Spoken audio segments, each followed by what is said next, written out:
Hi, welcome to this episode of Fear Less, Do More. Today I have with me Hamish Rutherford. He's the founder and chief executive at Floe, which is a very innovative co-working space in the Northeast.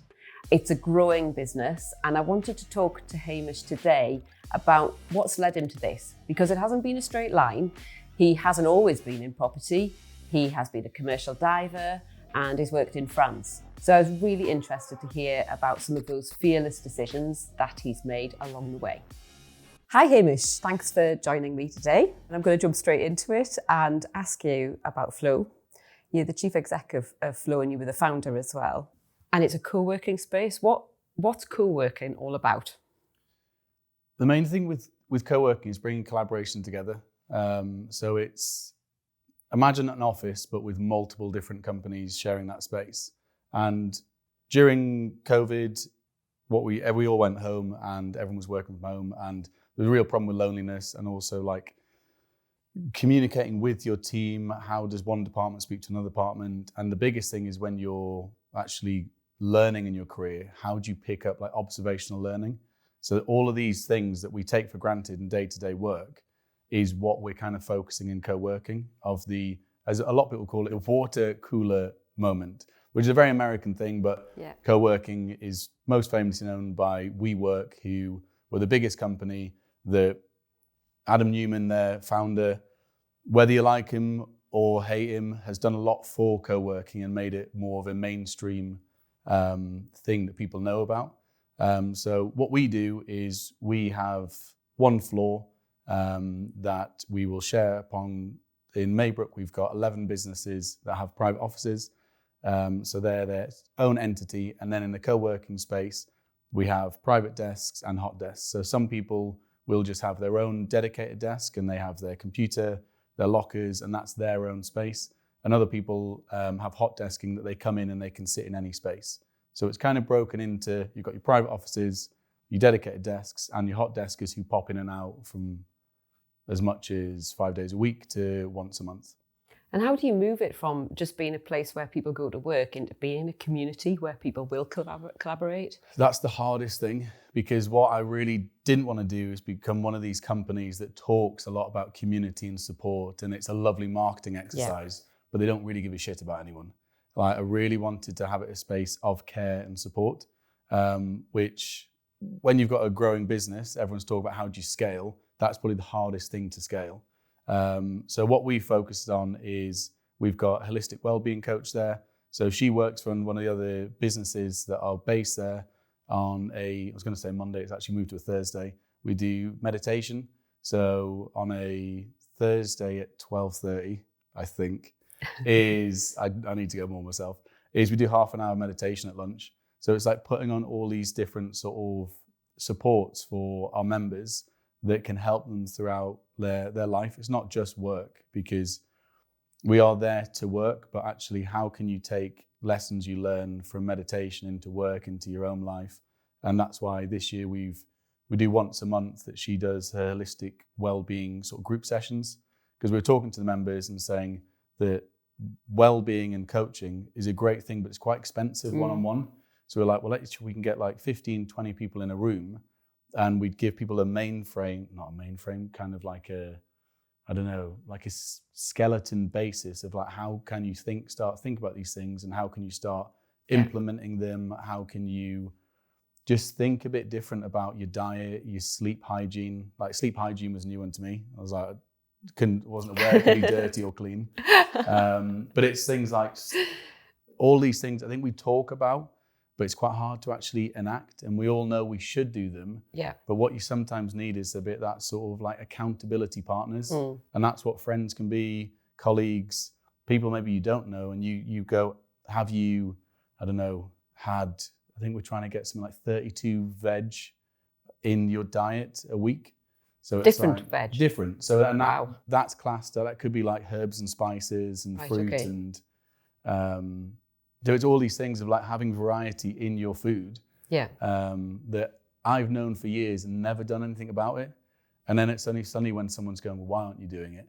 And that's what we're trying to really focus. And we'd rather grow slower, but really be focused in like the support for our members So it's constant balance between, as a business, being like, well, you want to grow, but actually I don't want to lose the importance of why people come to where we are. And I've also heard that you have got one of the best coffee machines in the Northeast. And it's now the equivalent of the water cooler, I think, with a queue where people do business together. Completely, because this is like, coffee and Wi-Fi. Yeah. Don't mess around with those. And so we've now actually, in the kitchen, we've built another area, which is just a coffee station. So we've got instant coffee, we've got filter coffee, we've got like a bean to cup, and now we've bought like a barista kind of, you can tamp it yourself, you grind your beans. Yeah. Because it was one of those things we looked at, like getting like, like the big commercial ones where you just press it. I've never had a nice one out of those. No.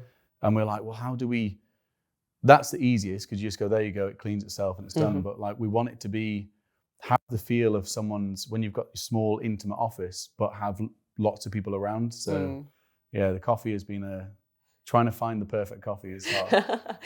But I think it's those like little details, isn't it? Those are the things that make a difference to somebody's day. It's like, I can get the coffee that I want without having to go up the street, buy a cup which is not sustainable, but go and spend money in an expensive, probably American-owned chain. I can get what I want right here in my workplace. It's a simple thing, but it can make quite a big difference. Totally, and that's what we're trying to. So we have now just moved to using Rave as like our coffee supplier, and it's like they're a 1% planet, and is it People and Planet? So, and it's like, how do we support local business? Everything we do at the start, we're buying loads off Amazon because it is just so convenient. But we're moving away from that and going, how do we just support, like all our milk and fruit comes from the Granger market. So like, how do our values as a company is fair, loyal and bold. And we want to do that. I don't want it just to be like, well, that's a lovely exercise of what our values are. It's like, we live by that. And how do we support businesses that are members, but also how do we support businesses that there's all the stuff in the background. So it's kind of a champion for the Northeast. The Northeast is great.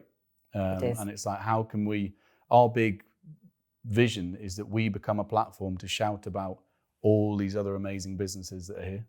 So you've got your company vision, your company values are fair, loyal and bold. Yeah.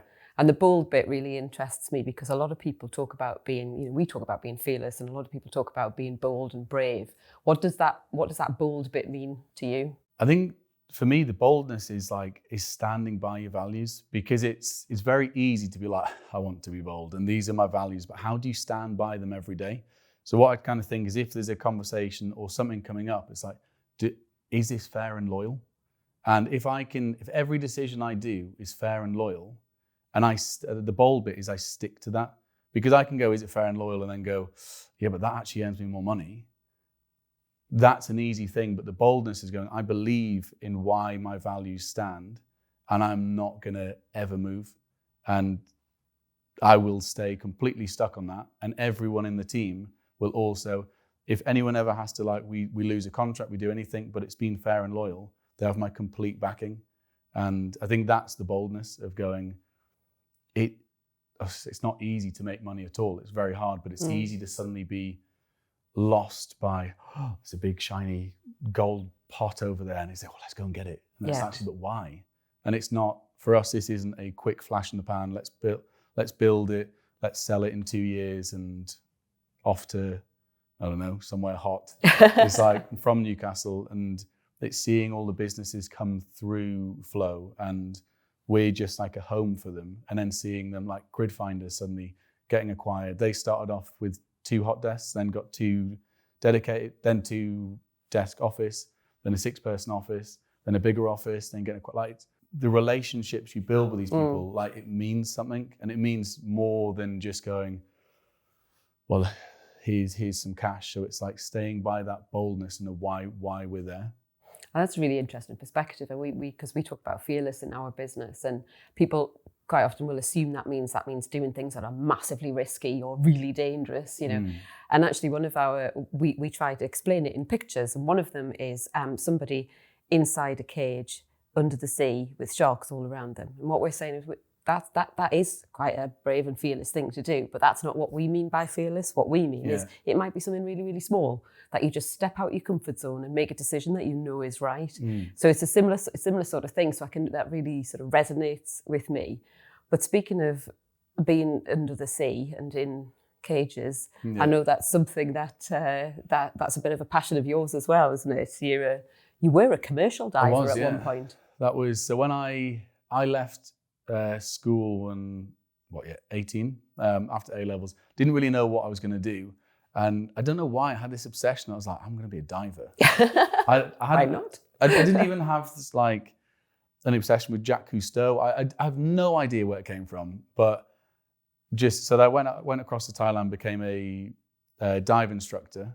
Did that for about 2 years, and looking back, an amazing experience of like you're taking people underwater, and you've got like 6 people. But one time I was the first night diver I did, and they're the scariest because sends shivers down my spine. Yeah, you can't see anything, and like it was going down. It was the first one I was like had 6 students. One person couldn't equalize; they were stuck up there. Everyone else was like on the bottom of on the seabed, and one person starts floating off. And it's that thing of going, right, what do I do? And I didn't realize I was learning the skills of like problem solving and just going, right, you go there. And I was so nervous. I was sick in my regulator. And being sick underwater is weird because you're sick and it comes out of your like exhaust valves. But then all the fish come around and eat it. And it's every cloud, eh? Yeah, it's beautiful. Did that for a few years, and then wanted another challenge. And then that's when I retrained up in Fort William in Scotland to be a commercial diver, where you have like the big helmet on and like plodding along, like welding, burning underwater. Wow. Fucking terrifying. Like it's by far the most scary thing I've ever done. Do you think you use any of those, that managing that fear and still being able to do the job? Has that made things that you've done, the decisions that you've made in business after that, has that made that easier? 100%. I didn't realize at the time. And at the time I was just like, what on earth is this job? And you become very focused on one task, which I think is one thing that is really, especially in startups where you can have so many tasks. And I know that my crazy little mind gets shiny things all over the place. And like trying to focus on one thing, it almost turns everything into like a workflow. It's like yes or no, yes or no, because you can't there's too many things. Like if you've got like a big crane lifting something underneath and you're down there and no one can see you, it's all by radio. And it's a thing that you have to just go, right, what do I do now? Is it this or this, or this? You can't do multiple things because all you can do is speak to your supervisor, who will then speak to a crane operator. So it's simple instructions. And it's also learning that you can't panic. Because if you panic, you will only make it 10 times worse. And that's the thing of going, I think anyone I've noticed anyone like ex-military, or anyone's been in a situation where if it goes wrong, it is going to go horribly wrong where someone might die. So you go, consequences are really high. So actually, what do I do? I don't want that to be on my head. So it's like, right, what do I do? Stay calm and do this and this. So that definitely, like the nice thing at Floe, no one's going to die. Like someone might get upset. We might get all like, it is stressful. And if you ask my girlfriend, she might go, well, Hamish, that's full of shit. You come home stressed all the time. But I think it's that thing of like taking that and going, how do we apply that to this? Yeah. And break it down. Even if it seems like the biggest task in the world, everything is a yes or no, yes or no, yes or no. And then you can start chipping away at it. Yeah, but I think that's a brilliant way to look at it. And I think if you've been through something, you've chosen to have a career which has a lot of risk attached to it. Then when you move into a business environment, it must seem fairly mundane, the risks that you come across, but it's still dealing with people's lives because you're creating a workspace that can support people or not. So you still have that sort of sense of responsibility, I suppose. Totally. And then we've got staff as well. And so I think this is the interesting thing with different risk at different situations and different people. They're all equally as terrifying as important to wherever that person is. Like if you go to like a 12-year-old who's doing when did you do GCSEs? I don't know. They're doing 16. Yeah, I did them. It wasn't that long ago. Like that is a big risk for them. Yeah. You look back and go, oh, come on, just do some studying, do the exam, and you'll be fine. Mm-hmm. But at that time in your life, that's the biggest thing. Some people, very unfortunate in life, have had much bigger things they've had to deal with. But at that age, everyone puts it on that this will determine your life. It doesn't. It has an impact, but it doesn't determine it at all. But I think that's the thing of, I never want to sort of go, well, that was more dangerous, so what are you panicking about? Yeah. Because wherever you are, we've all got different situations affecting us. And if that feels like the biggest thing for us and I can't deal anymore, then that is as much as you can deal with. And otherwise it becomes very, we'll just be better and crack on and do more. And you think, oh, it's not very supportive. Just popping in to say, if you are enjoying the conversation so far and want to make sure you keep up to date with other episodes, then please hit follow or subscribe wherever you're listening. Let's jump back into the conversation now. You know, you're not being somebody who's shied away from risky situations and taken the plunge in a number of effects. I mean, you used to live in France. You lived abroad for a while. That was a wild call because I was working in. When I left diving when I was 25, was kind of like, what now? So I worked for a children's playground company that did these beautiful bespoke wooden playgrounds. It was based up in North Shields with amazing people I worked with. And then I really wanted to go into sales and project coordination. So I dislocated my shoulder kayaking and went into the office the next day and said, I'm just going to do sales. Because I was like, I can't work for a month, so I'm ready to do sales. And then never left the office. And then did sales and project coordination for about 2 years.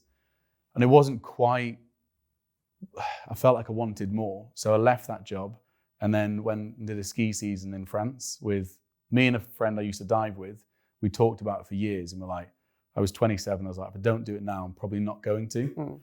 So went out there as a driver for like a season, which is just, we worked for this really bougie company. So we just poodled around the resort.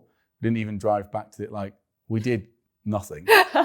But then at the end of the season, the guy who owned all the chalets, this really inspiring guy, like 5-time world freeride ski champion, wow, rally driver, like incredible entrepreneur. I was like, I have to work for you.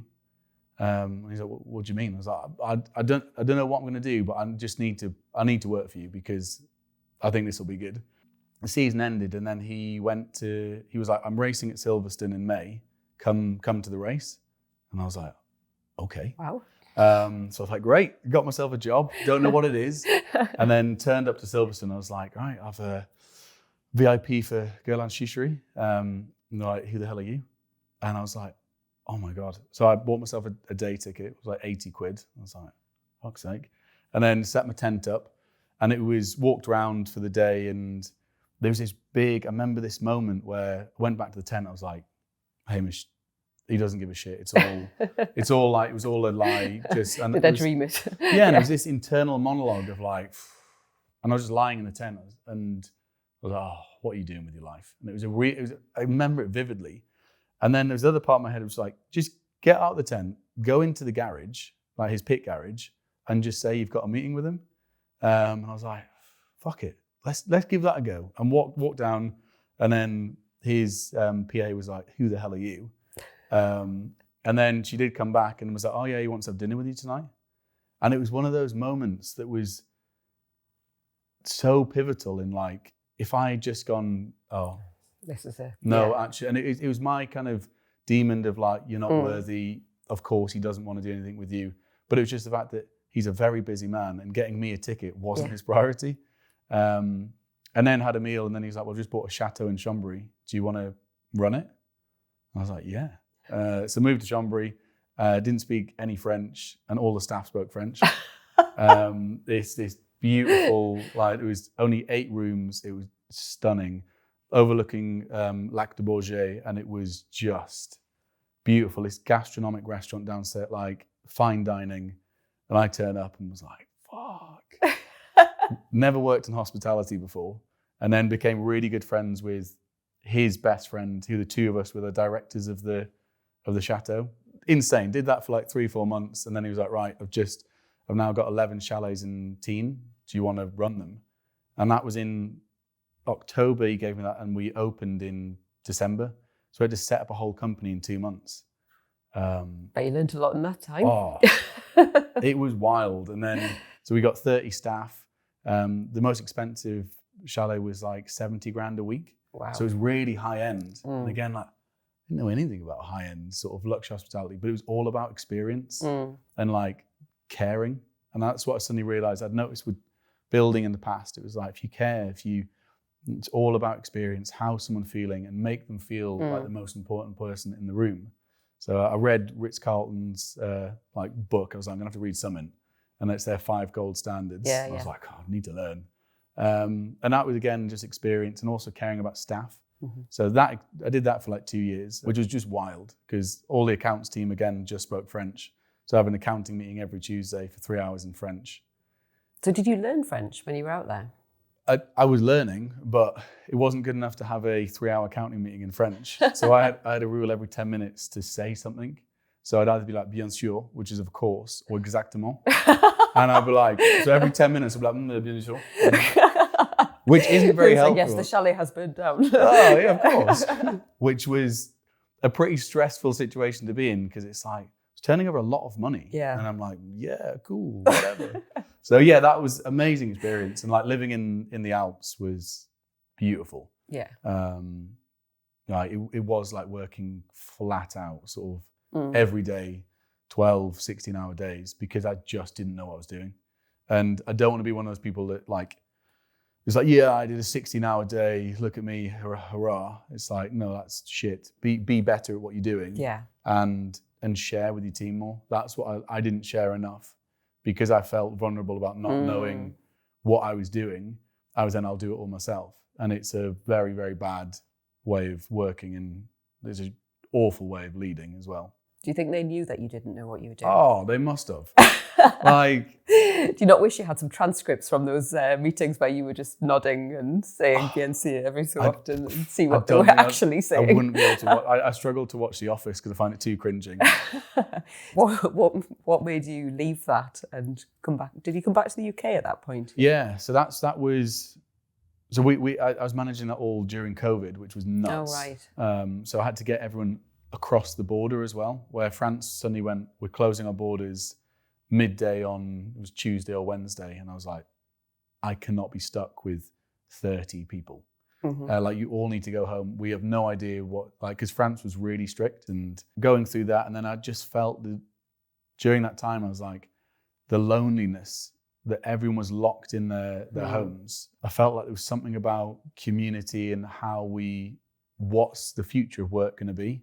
And like, because there was quite a lot of, like we were still managing all the chalets, so there wasn't much downtime, but I was kind of thinking, this feels like a huge shift. And I don't know what it is, but I'll never forgive myself if I don't try.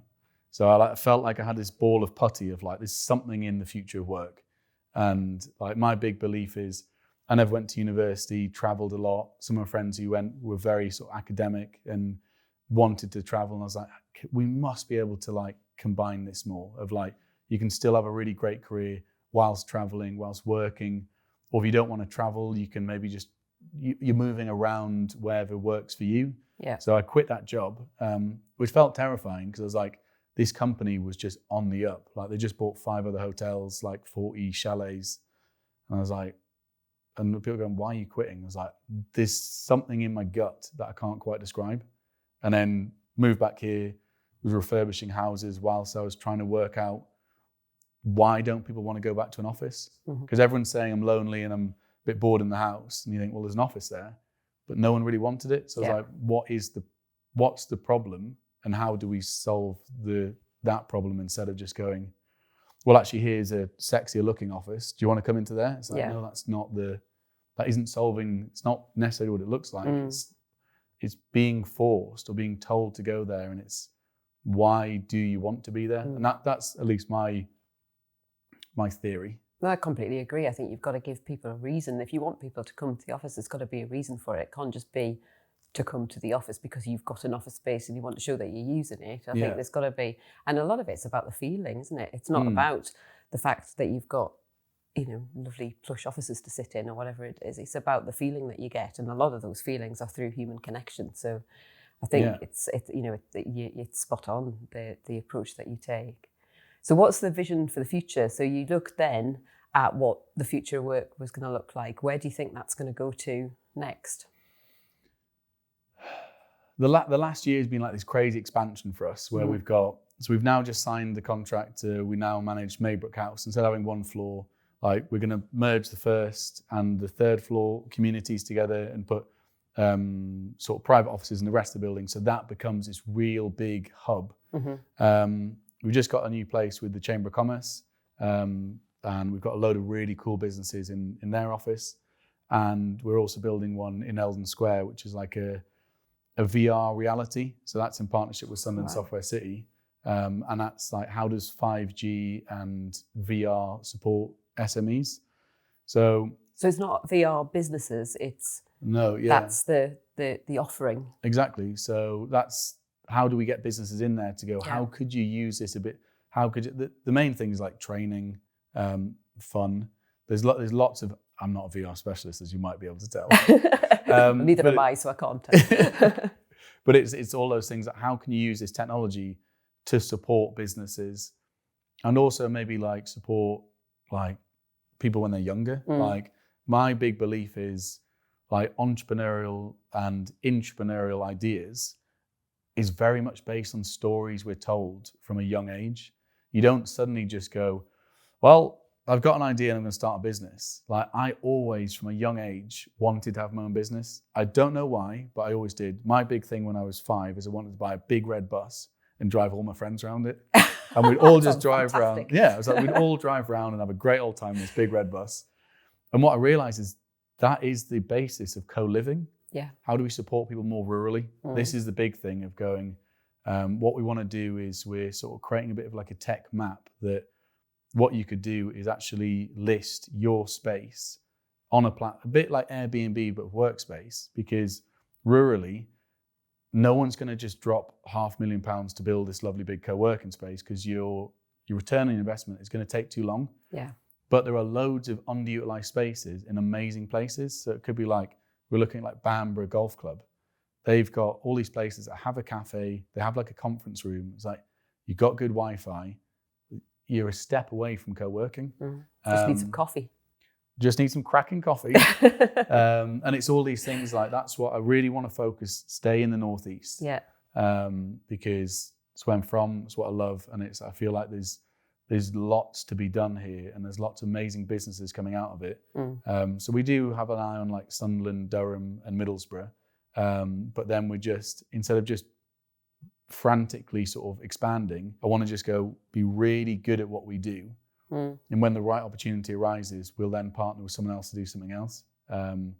Because otherwise I can get myself caught up in my own like energy. And you're like, yeah, let's do more, let's do. And you think, oh, why? And I suppose that's sometimes the bold is saying no. Becoming more intentional about what you do. Rather than Yeah. I love saying yes to everything. I just get so excited. So maybe my boldness isn't actually saying yes to everything. It's actually going, no, this is our plan.